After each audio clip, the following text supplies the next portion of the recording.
आपका स्वागत है। आज हम लोग प्रश्नावली 3.2 का प्रश्न क्रमांक 2 करेंगे। प्रश्न क्रमांक 2 समझने से पहले हमें कुछ बातों का ध्यान देना जरूरी है। तो आइए हम कुछ बातें जान लेते हैं और कुछ शर्तें हैं जिन्हें हमें ध्यान से देखना है। तो सबसे पहले तो हमें महत्वपूर्ण शर्तों के बारे में जान लेना आवश्यक है।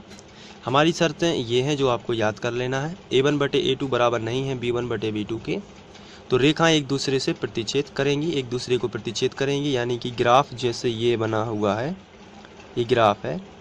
तो पहली रेखा अगर यहाँ से यदि हमने पहली रेखा खींची तो पहली रेखा जो है इस तरीके से जाएगी अगर ग्राफ में, तो दूसरी रेखा इस तरीके से जाएगी। हम लोग धीरे धीरे इसको ध्यान से समझते जाएंगे तो आपको ये ज़रूर समझ में आएगा। तो रेखाएं एक दूसरे को क्या कर रही हैं? प्रतिच्छेद कर रही हैं। अगर हमारा आंसर आया a1/a2 बराबर b1/b2 बराबर नहीं है c1/c2 के, तो ऐसी स्थिति में रेखाएं एक दूसरे के समांतर होंगी। इसका मतलब ये है कि अगर हमारा ग्राफ इस तरीके से है, यहाँ ये अगर हमारा ग्राफ है एक्स वाई वाला, तो ये एक दूसरे की रेखाएं समांतर होंगी। मतलब पहली रेखा यहाँ से जाती है तो दूसरी रेखा जस्ट उसके समांतर इस तरीके से निकलेगी। तो ये शर्त है a1/a2 बराबर b1/b2 बराबर नहीं है c1/c2 की। तो आपको क्या करना है, इन शर्तों को याद कर लेना है। जैसे अद्वितीय हल बोला जाता है इसको बोला जाता है कोई भी हल ना हो जिसमें रेखाएं क्या होती हैं? समांतर। और तीसरी शर्त होती है a1/a2 बराबर b1/b2 बराबर c1/c2।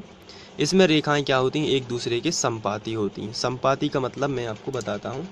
यदि अपना ये ग्राफ है तो इसमें दो रेखाएं निकलेंगी, क्योंकि हमें दो समीकरण दिए होंगे। अभी मैं आपको क्वेश्चन से और समझाऊंगा तो आपको पूरा क्लियर समझ में आ जाएगा। यहाँ पर एक रेखा दी हुई है तो दूसरी रेखा के बिंदु भी इसी रेखा पर से मिलेंगे, तो ये इस पर समपाती होगी। तो समपाती का मतलब एक के ऊपर एक रेखा, तो उसे समपाती रेखा बोलेंगे। इसके साथ साथ आपको थोड़ा सी जानकारी व्यापक वर्ग समीकरण की भी होनी चाहिए। ये व्यापक वर्ग समीकरण है a1x धन b1y धन c1 बराबर 0, a2x धन b2y धन c2 बराबर 0। ये व्यापक वर्ग समीकरण कहलाते हैं। और इसके बाद जब हम लोग क्वेश्चन करेंगे तो वहाँ आपको क्लियर हो जाएगा कि किस तरीके से हम लोगों को क्वेश्चन का हल करना है। तो आपको केवल यहाँ इम्पोर्टेंट बात ध्यान रखनी है कि कहाँ रेखाएं प्रतिच्छेदी होती हैं, कहाँ समांतर होती हैं और कहाँ समपाती होती हैं। इसकी शर्त आपको बस याद रखना है। तो इनको आप नोट कर लीजिए। ये जो शर्तें हैं ये आपको नोट कर लेनी चाहिए। और यहाँ पर जो बराबर नहीं बीच में आ जाता है तो रेखाएं एक दूसरे को क्या करेंगी? प्रतिच्छेद करेंगी।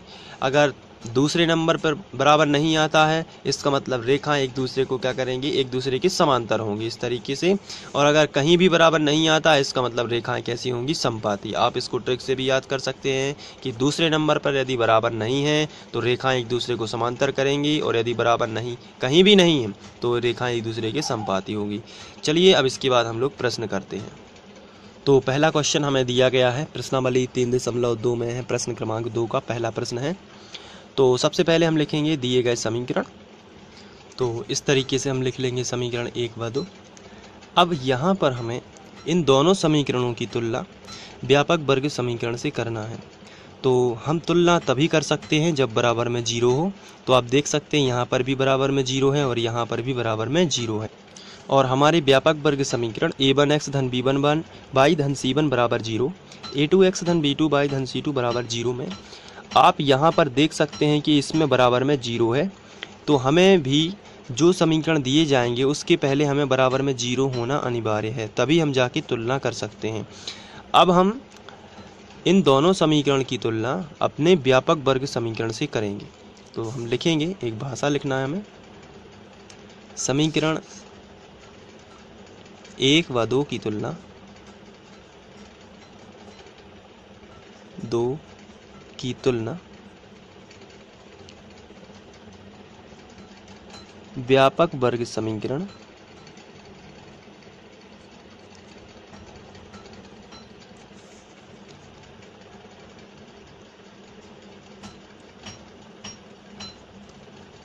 a1x धन b1y धन c1 बराबर 0 तथा a2x धन b2y धन c2 बराबर 0 से करने पर ये आपको भाषा लिखनी पड़ेगी।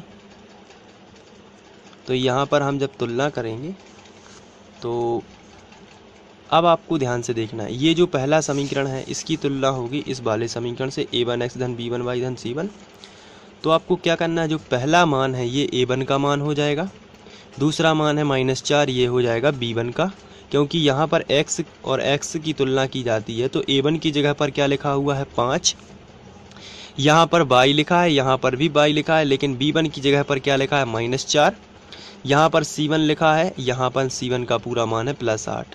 तो इस तरीके से आप तो बिना देखे ही इसको कर सकते हैं, जैसे यहाँ पर a1 b1 c1 a2 b2 c2 इस तरीके से आप लिख सकते हैं। तो यहाँ पर आप a1 का मान लिख सकते हैं +5 यानी कि 5 ही लिख सकते हैं, b1 का मान आप लिख सकते हैं, यहाँ पर लिखा है -4 तो ये b1 का मान हो जाएगा -4 और c1 का मान आ जाएगा 8। इसी तरीके से a2 का मान हम लोग यहाँ से लिख सकते हैं कितना है 7, b2 का मान आप देख सकते हैं कितना है +6, तो हम 6 ही लिखेंगे क्योंकि प्लस माना ही जाता है, और c2 का मान आपका लिखे जाएगा -9, तो आप यहाँ पर लिखोगे -9। तो आप इस तरीके से a1 b1 c1 a2 b2 c2 के मान लिख सकते हैं। अब इसके बाद आपको क्या करना है, आपको a1 बटे a2 निकाल लेना है, b1 बटे b2 निकाल लेना है और c1 बटे c2 निकाल लेना है। इनके अलग अलग मान आपको निकाल लेना है, क्योंकि जो हमारी शर्तें हैं उसमें आप ध्यान से देखें, अगर आप a1 बटे a2 और b1 बटे b2 निकाल लेते हैं और यदि ये दोनों बराबर नहीं होते हैं तो हम लिख सकते हैं रेखा एक दूसरे को क्या करेंगी, प्रतिच्छेद करेंगी। आइए देखते हैं कैसे। अगर हम यहाँ पर सबसे पहले निकालेंगे a1 बटे a2 यानी कि सबके बटे निकाल लें, तो यहाँ पर हम a1 बटे a2 निकाल रहे हैं यानी कि 5 बटे 7 लिख सकते हैं। इसके बाद हम b1 बटे b2 निकाल लेते हैं, b1 बटे b2, तो ये आएगा -4 बटे 7। इसको हम आगे कैंसिल आउट करेंगे तो 2 दूनी 4 और 2 तिया 6, 2 दूनी 4 और 2 तिया 6 ये आ जाएगा। अब आप यहाँ पर देख रहे हैं कि a1 बटे a2 का मान तो है 5 बटे 7, कितना है a1 बटे a2 का मान 5 बटे 7, लेकिन b1 बटे b2 का मान है -2 बटे 3। b1 बटे b2 का मान कितना है -2 बटे 3। तो यहाँ पर ये दोनों बराबर नहीं हैं, 5 बटे 7 बराबर नहीं है -2 बटे 3 के। तो आप यहाँ पर लिखोगे, यहाँ 5 बटे 7 बराबर नहीं है -2 बटे 3 के। जब 5 बटे 7 बराबर नहीं है -2 बटे 3 के, इसलिए a1 बटे a2 बराबर नहीं है b1 बटे b2 के। और ये वाली जो शर्त है हम लोगों ने पढ़ी हुई है, जब a1 बटे a2 बराबर नहीं होता है b1 बटे b2 के, ऐसी स्थिति में रेखाएं एक दूसरे को क्या करती हैं, प्रतिच्छेद करेंगी। तो हम यहाँ पर लिखेंगे, अतः दिए गए समीकरणों की रेखाएं, समीकरणों की रेखाएं एक दूसरे को प्रतिच्छेद करेंगी।